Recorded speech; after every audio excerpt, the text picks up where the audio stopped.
This is, as I say, this is our 10th anniversary year here. But this is not, by no means was 2014 the beginning of our love affair with Helsinki. This is 2024. We've been here for 10 years of PGC, 10 years of PGC Helsinki. But like I say, this was not the beginning of our love affair, or my love affair with Helsinki. We've been coming here for a long time. This is, Steel Media is almost 20 years old. Next year will be our 20th anniversary year at some point.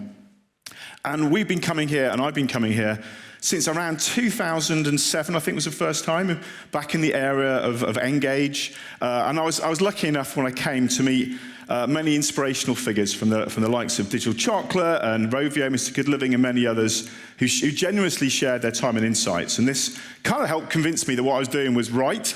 Mobile games were going to be big. And also, more importantly, that Finland was very much the heart of the mobile games industry, which is something I still firmly believe. And like many people in this room, this conference, I probably wouldn't be here if it wasn't for Nokia. So shout out for Nokia. I've got a bit of love for them. They were fantastic.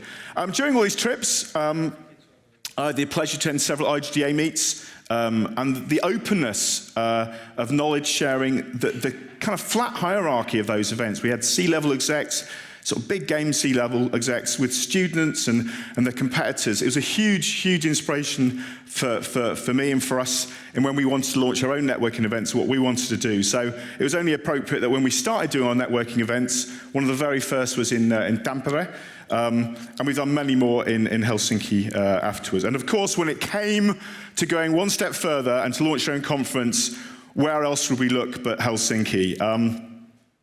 We almost actually launched alongside Slush in 2013. Slush is an incredible event, as you guys know. But we couldn't quite get things right. We couldn't quite get it aligned. So we launched in London in the end in 2014. But we wanted to come, so we knew we had to come to Helsinki. So later that year we came. We came in June that first year, which as it turned out was not ideal because you were all preparing for your summer break. So we moved it a little bit later, which is where we are now.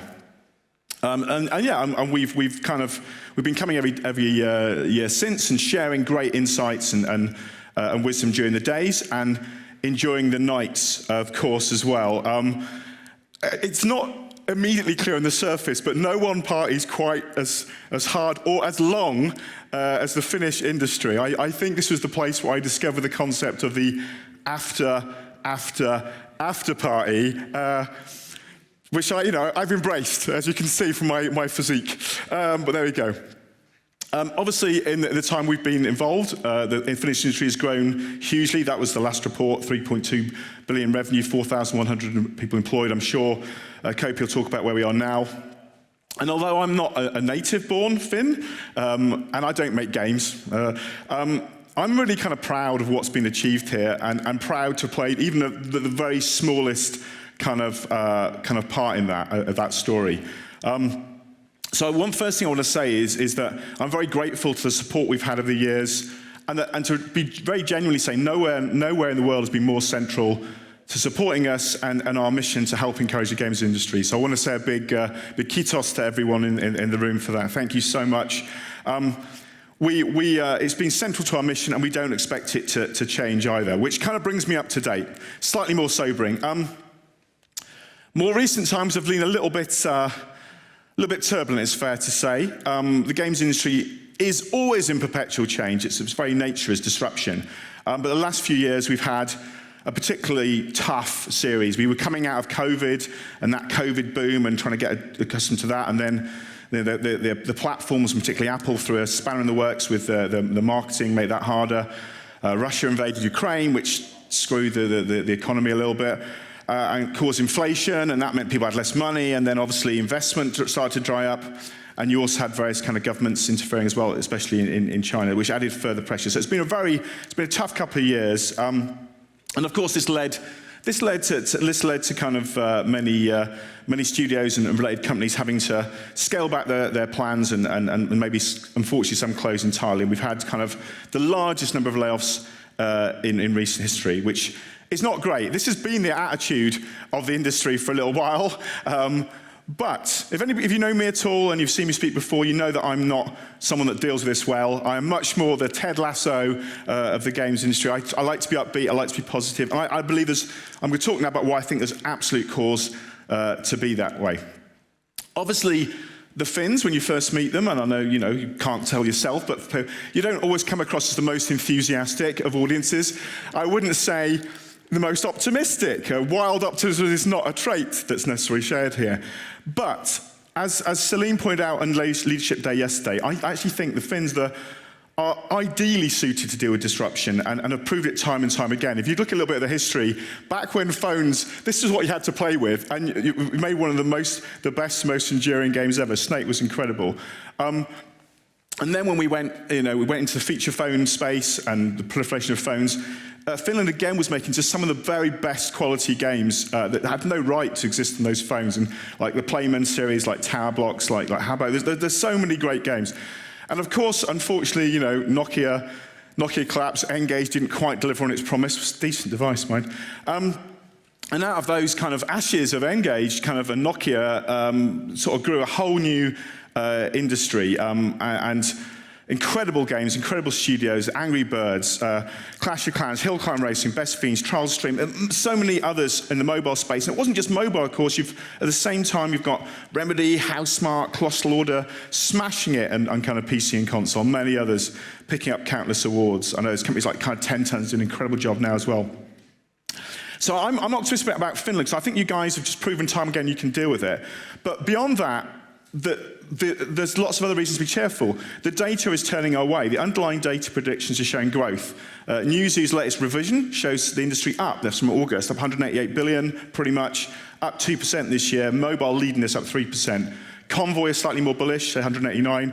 Eldora, another go even further, saying that mobile itself could be worth 109 billion, and player spend is growing. That's kind of chart from Sensor Tower. And in turn, investment taps are very slightly starting to ease. This is from Drakestar. Latest report shows an increase in M&A volumes over the last 3 quarters. So M&A is continuing. I was up to 3.5 billion Q2. I think it could be quite tasty in Q3 as well, with a few big deals.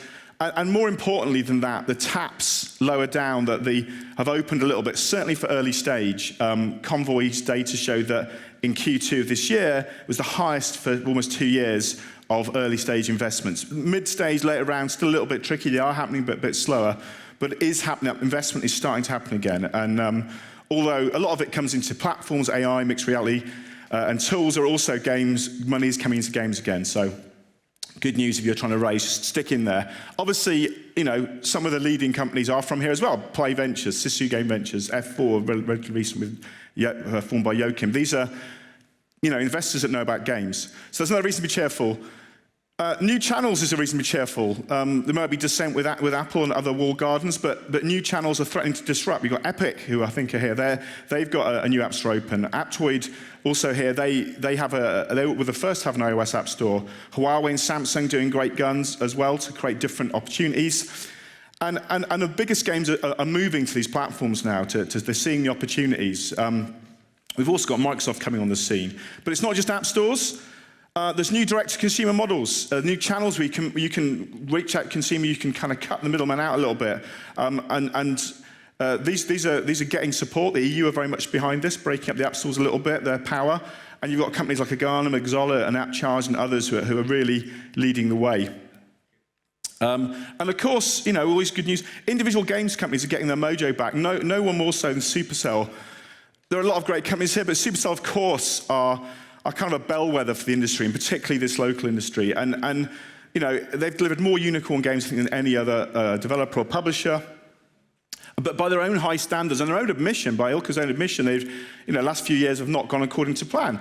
But they are battling back. They've got a new plan, new structural approach, and they're delivering some of the most impressive numbers ever with games like Brawl Stars absolutely smashing it. New titles like Squad Busters coming out. They are back in form again, I'd say. And that's kind of, there's a typical of the tone and a certain optimism that is spreading across the industry, belatedly, but finally. This was a survey from Sansoft with Raptor recently, and of their survey, they showed that 81% of developers in the survey were working on new games, which after a lot of people have canned projects, that's quite good. And there is a narrow, it's a bit Brexity, it's like 51, 52 to 49, but there is a belief that we're finally kind of reaching the turn. I know there are still layoffs coming, and I know there's still some bad news, but it does feel like it's turning the right way. We've actually, if you want to share your stories, good, bad, or indifferent, we've still got our own mobile game survey ongoing, and you can help us, but you can also win yourself some prizes if you enter into that. We've got tickets and various other things. And of course, even the layoffs have a positive side. It's not great if you're laid off, but for people looking to recruit, there's some incredible talent available. And we've got the career zone going on with Game Factory Talents and jobs boards, and you know, it's a good time to be hiring, definitely. I've been hearing a lot about this thing called Survive to 25. I'm not sure this is what they meant when they said it, but anyway, so I'm not quite as, I'm not in favour of this for a number of reasons. However, I prefer this. I prefer Thrive in 25. I see the next year as being the opportunity for us to really push on and have a great year. There are headwinds. The market's competitive. But we are working in the biggest and best entertainment industry in the whole damn world. That's worth more than almost all the others combined. Other media are they're crawling over themselves to get part of what we were involved in. We've got TV shows like The Last of Us and Fallout showing how valuable our IPs are. Sports league like NFL and NHL and others queuing up to have a game component to what they're doing. Even like the football leagues like Premier League and La Liga are trying to explore the games world. Media giants like Netflix, of course, bought a studio here, of course, Next Games. They're ramping up and they continue to commit to gaming subscriptions. Even the New York Times has a game section now. And that's not to even touch on all the esports, the game influencers that are consuming more hours of engagement than pretty much anything else. And talking of film and TV, and then there's talking of film and TV production, which I'm going to mention there, because the technology is being used there. There are currently over 40 games IPs in Hollywood or TV production pipeline right now, and every single one of them is guaranteed to smash hit and do incredibly well. Come on, it's a Borderlands joke, it was terrible. Anyway, Borderlands didn't do well, Fallout did incredibly well. Here's just a sample of the other great games that are working right now. Obviously, Sonic, Sonic and Rovio, Sega and Rovio together now. Got Keanu Reeves queuing up to play Sonic, Carl Urban in Mortal Kombat, Jason Momoa in Minecraft, possibly Tom Holland as Link. We'll wait to see that confirmed. And there's just so many other reasons to be cheerful. There's new technology to adopt. AI is making huge inroads. VR and MR continues to grow. Even the much maligned Web3 is starting to show some positive signs in certain quarters. Of course, the PC market is predicted to grow too. I've got a new console on the way from the Switch. There's a big trend of web-based gaming. And there's a lot of new technology basically to explore. And we'll be talking about that in our various tracks and in our big screen gaming track. And the most important thing is the games industry has got an incredibly strong record. That's one of my favorite graphs ever. It just shows how much growth we've had over the last 30 years. And, you know, we're going to continue up and to the right. And the future is even brighter. Every generation, our audience is already the most engaged of any media and the most opinionated, probably as well. But the next generations are only ever more engaged. This is kind of Generation Alpha, born with a control in their hands.